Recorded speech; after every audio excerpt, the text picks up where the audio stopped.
G-Shock, nothing but reliability and durability. But what about the efficiency and its use of the solar power? You feel slow, you can still go. Even when there's no hope, you can still go. I never answer to no, man, I still go. Solar power, battery indicator, power save mode. Three things that make these watches fantastic. The G-Shock module 3261, for instance, solar cell, the dial brings in that power, no problem.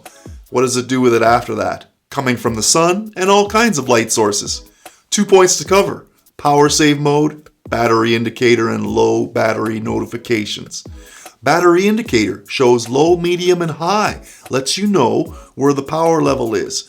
Best to have it between medium and high for the best watch performance. Now, if you have the watch covered, or it's in darkness, or it's in storage, or whatever it might be, the cell's been covered, obviously there hasn't been too much consumption of any type of light source, your power indicator may drop to low. When this happens, you'll see the display start to blink. It'll show low where the day of the week is.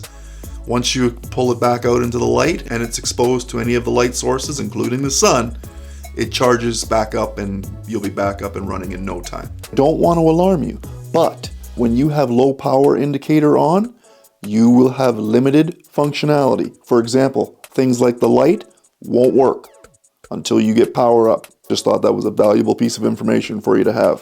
Now, in some of these tough solar models, you're going to see an option or feature called Power Save. Fantastic. You'll see a little PS up in one of the corners of the dial of the watch as well when it's engaged. This is a fantastic feature.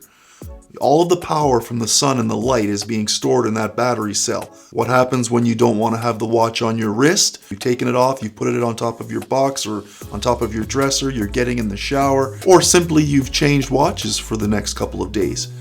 You come back and you notice the watch is completely blank. There's nothing on the display except for maybe a little PS that might be flashing up in the top left corner or right corner of the dial. That's your power save going on. As soon as you have exposure to light or any type of movement, the watch knows, the sensors know, and automatically, bam, she'll pop back on for you. That's power save mode. I wanted to keep it simple, sweet and simple. That's power save mode and your battery indicator.